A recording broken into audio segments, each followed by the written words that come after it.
The first shot is a dinner table and a smirk, and Lucas hisses, "You'll never be successful like me." That line detonates in my skull like a fire alarm that won't shut off. My name is Ethan. I'm 27, and I've been the designated adult of my family since everyone else decided not to be. I was the teen bussing tables at 16, hoarding every dollar, and sliding cash to Marlene when the lights threatened to die. Lucas was the golden child who got praised for promise, not performance. Our family dynamic was a maze, with a trapdoor under every step. Victor walked out when I was 9, and Marlene started working 2 jobs to keep the meter from spinning out. Lucas was the man of the house, which mostly meant boss-level gaming and big speeches about a startup that never left his notebook. Meanwhile, I fixed leaks, priced tires, and begged the billing department to waive late fees like it was my side gig. I didn't mind at first because helping felt like a superpower. There was pride in being the reason our world didn't collapse.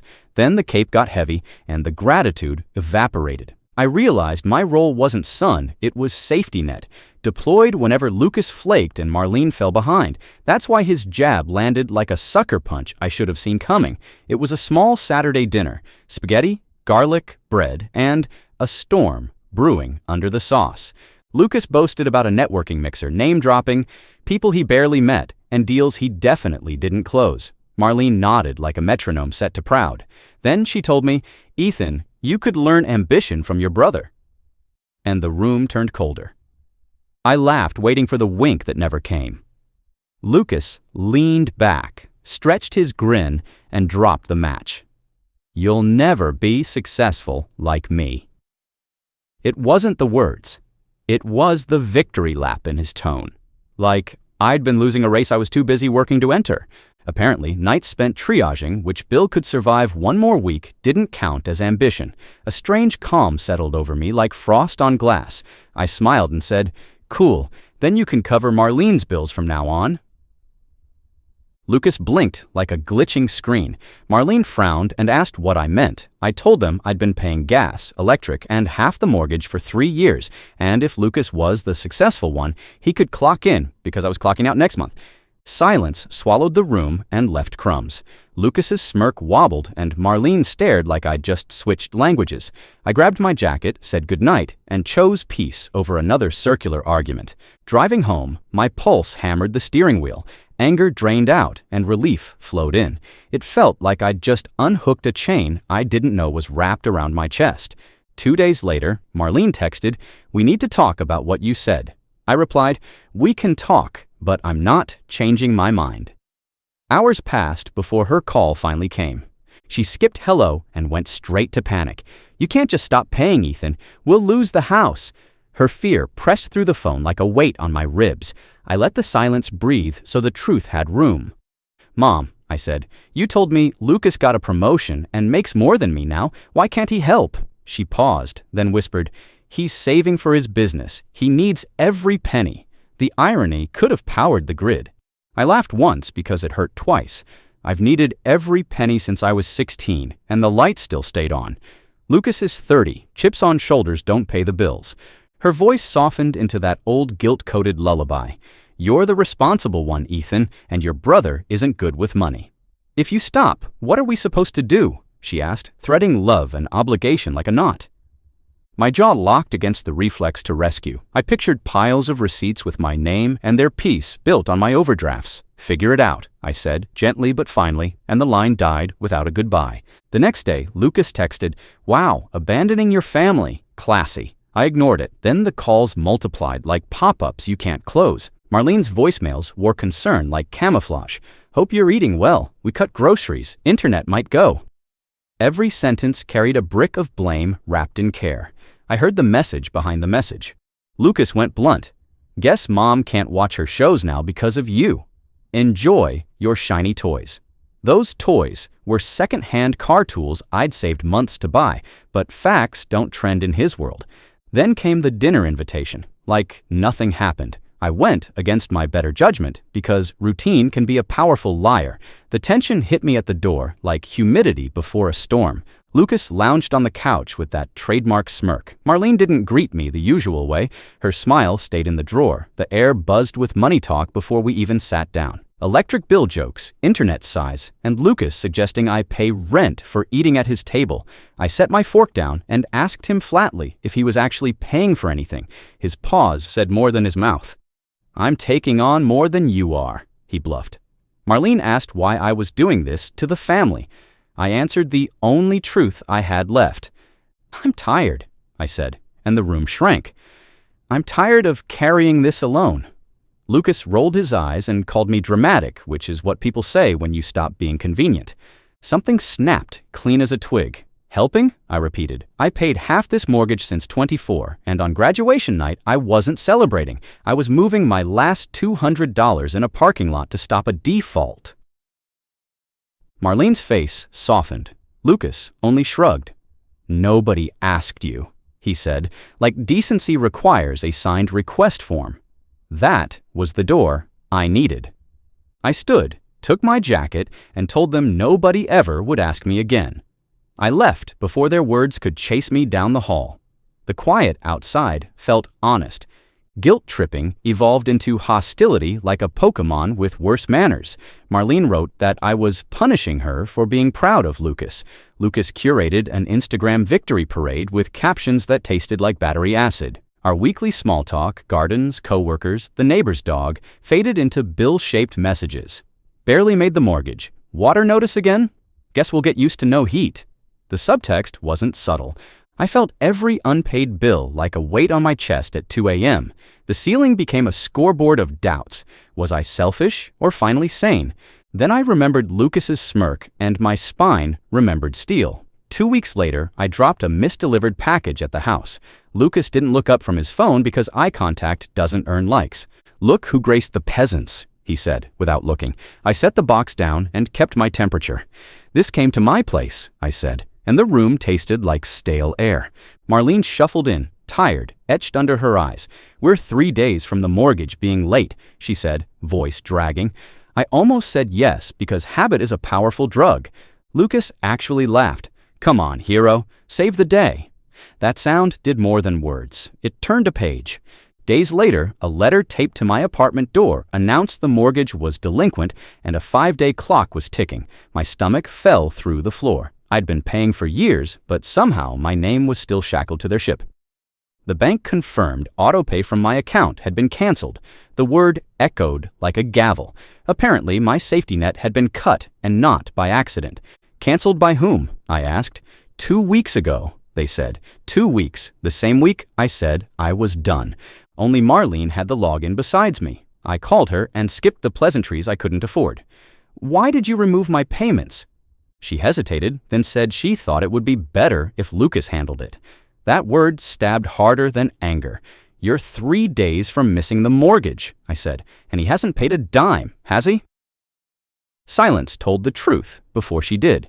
Then she said Lucas promised a client payment by Friday. I told her the truth she already feared. Promises aren't payments.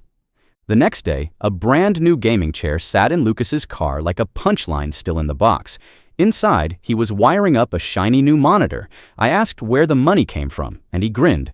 "Client paid, treated myself." The math screamed while he smiled. "The house is behind and you bought a monitor?" I asked. He shrugged like the mortgage was a streaming subscription. "Relax," he said. "One late payment won't ruin anything." I told him late payments tank credit and repeated late payments tank homes. He met my warning with that same smirk like gravity was optional for him. "Then maybe you should pay if you care so much," he said. I white-knuckled the steering wheel all the way to my car. The next morning, Marlene texted, "Notice on the door. Please, we can't lose this house." I drove over and saw the red final warning screaming from the front door. Marlene sat pale at the kitchen table. Lucas was conveniently invisible. "Where's Lucas?" I asked. "Out with friends," she said, and the words tasted like déjà vu. I told her this was the future I warned them about. Tears gathered in her eyes, and she pleaded that we couldn't lose the house.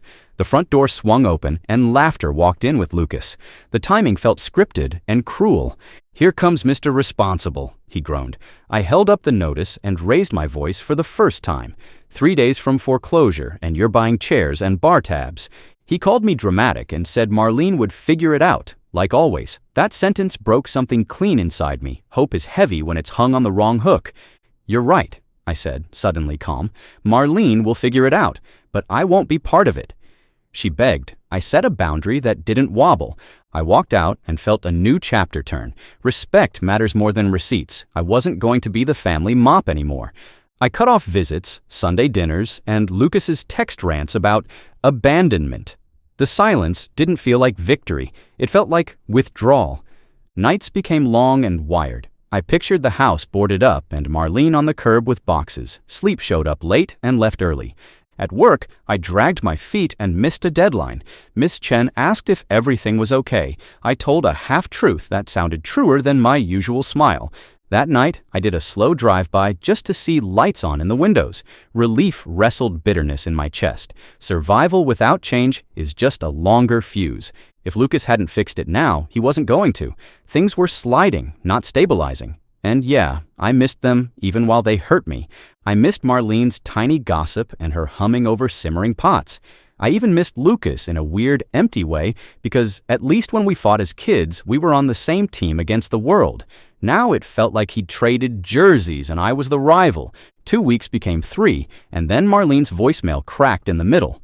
The bank gave another extension. Lucas says he's got it, but he hasn't paid, she said, asking me to talk.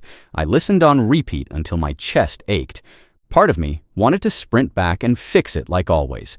The other part remembered that smirk and the choice to trust it over me. The weekend answered the question I'd been avoiding. A knock broke through my half-watched movie. Mr. Harper, the neighbor who saw us grow up, stood at my door looking uneasy. There's a notice on Marlene's door again. Bigger this time, looks serious, he warned. My heart sprinted, but my mind finally felt sharp. Rock bottom wasn't looming. It had arrived. If I didn't act, they'd lose everything, and I'd carry the ghost of doing nothing forever. Marlene would end up in a tiny apartment she couldn't afford. Lucas would blame me with his dying breath. I told myself it wasn't my problem, but regret already had its claws in me. The difference this time was I wasn't going to swoop in silently.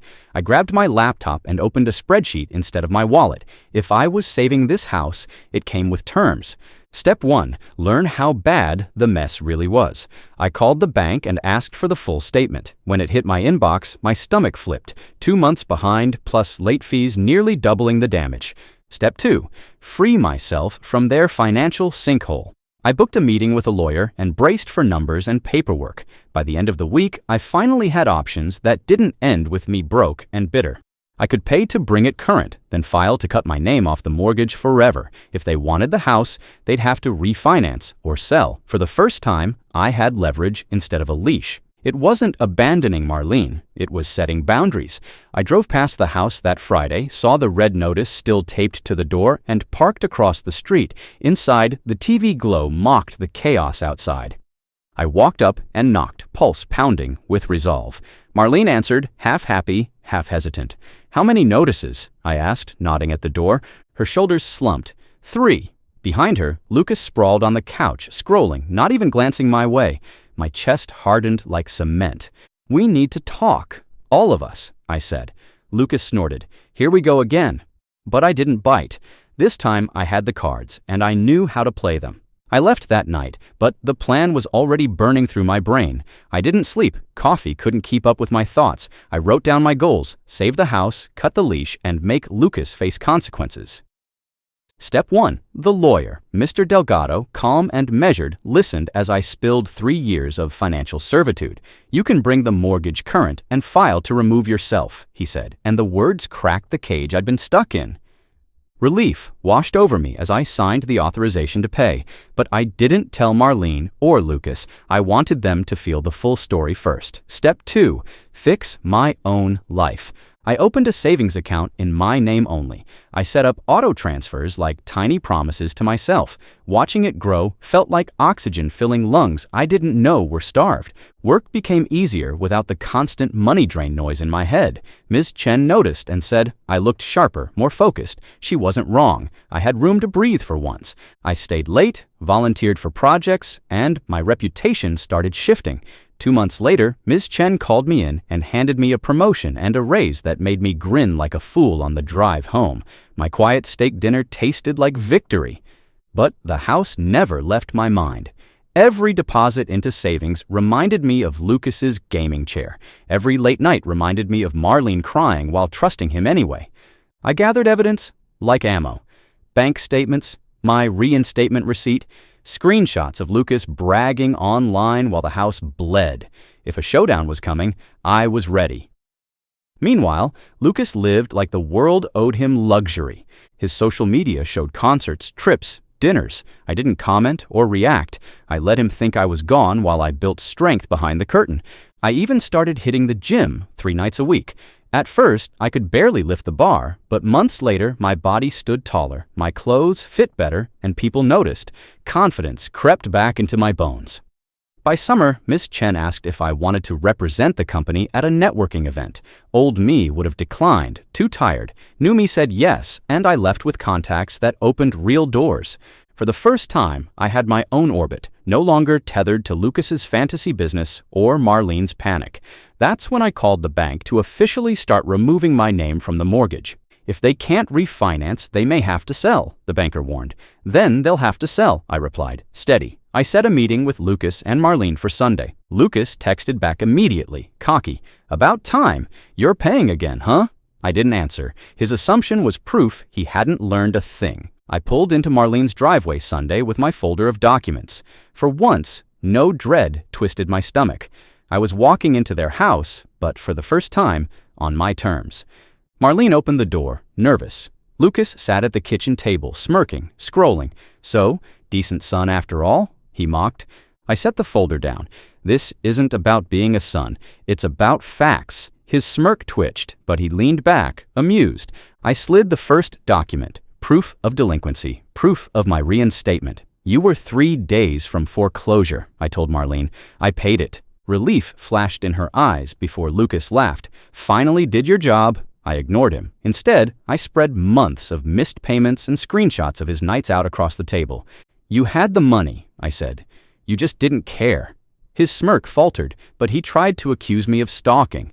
I call it proof, I corrected. Marlene whispered she only wanted to give him a chance. And now you've seen what he did with it, I replied. Then I dropped the bomb. The paperwork to remove myself from the mortgage slid across the table.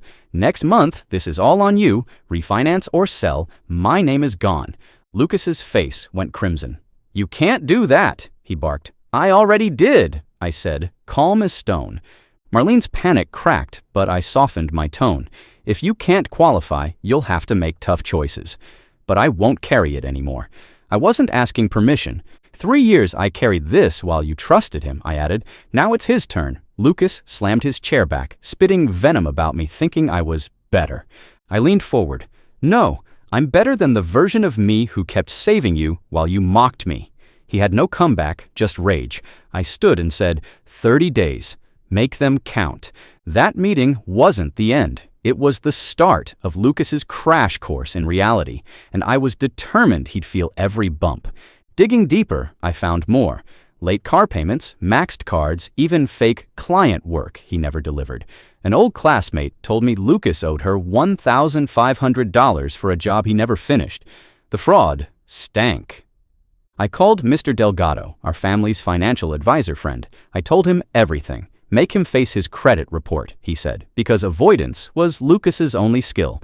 So I staged a trap disguised as a planning session to save the refinance. Marlene was eager, Lucas smug. I knew the reveal would shatter that grin. The night before, I organized every receipt, every screenshot. I wasn't the helper anymore. I was the executioner of accountability. The morning felt like game day. At the office, Mr. Delgado asked for permission to pull credit reports. Marlene nodded. Lucas shrugged. Seconds later, his screen lit up with carnage. Maxed cards, delinquent accounts, unpaid collections, even a medical bill in collections. Marlene gasped. Lucas went pale. This isn't right, Lucas stammered. It's real, Mr. Delgado said gently. I laid out the screenshots like a poker hand of shame. You had the money, you just didn't use it. His jaw tightened. So, you think you're better because you're an accountant? He sneered. No, I said steady. I'm done cleaning up after you. Then I revealed the official bank notice. My removal from the mortgage was already approved. Marlene's tears didn't come with excuses this time. She nodded, understanding it was final. Lucas lashed out. "You're walking away from family." I met his glare. "Not from family, from you exploiting me." Big difference. Mr. Delgado reminded Lucas refinancing was impossible unless he fixed his disaster accounts. Lucas exploded. "Where do I magically find thousands?" "Figure it out," I echoed, throwing his own words back. The silence afterward was sharp enough to cut. He shoved his chair, called me pathetic, and stormed out. Marlene stayed, shoulders sinking. "I should have listened," she whispered. I told her she still had time, but it had to be her, not me. For the first time in years, I walked away lighter. Lucas blew up my phone with rage texts, threats, even court talk, but I ignored every ping. The silence that followed was eerie, then peaceful. I filled it with furniture shopping, cooking, even woodworking classes. My life felt like mine again. Then Marlene called with the final blow. "We need to refinance or the bank sells." Lucas's credit wrecked that chance. Her voice cracked. "I think we have to sell." Relief, not triumph, washed through me. The weight wasn't mine anymore. 2 weeks later, a "for sale" sign stood in our yard. The house that held birthdays, gossip, and board games was emptying into boxes. Marlene folded blankets in silence. Lucas was gone, staying with a friend. She admitted he blamed her, said she should have forced me to keep paying. But deep down, he knew. Then she looked me in the eye and apologized for everything she piled on me. Her words loosened a knot I didn't know I carried. "I'm not angry anymore," I said truthfully. "I just wanted change," and she promised it. A week later, Lucas showed up at my door, shoulders slumped, eyes bloodshot. "Can we talk?" he asked quietly. He admitted he thought he was smarter than everyone, thought I'd bail him out like always. "When you didn't, I didn't know what to do," he confessed. For once, I saw not arrogance, but fear. "You needed this," I told him, and he nodded. He left promising a second job and debt payments. I didn't know if he'd follow through, but I believed he might. The house sold. Marlene downsized to something she could manage. Lucas found a cheap apartment across town. I took my refunded down payment and bought my own modest 2-bedroom with creaky floors. Standing in the empty living room, keys in hand, I finally exhaled. For once, I was building for me. Locking the door that first night, I thought of Lucas's smirk at that long-ago dinner. "You'll never be successful like me," he'd said, and I smiled, standing in a house that was mine, realizing I was successful where it mattered.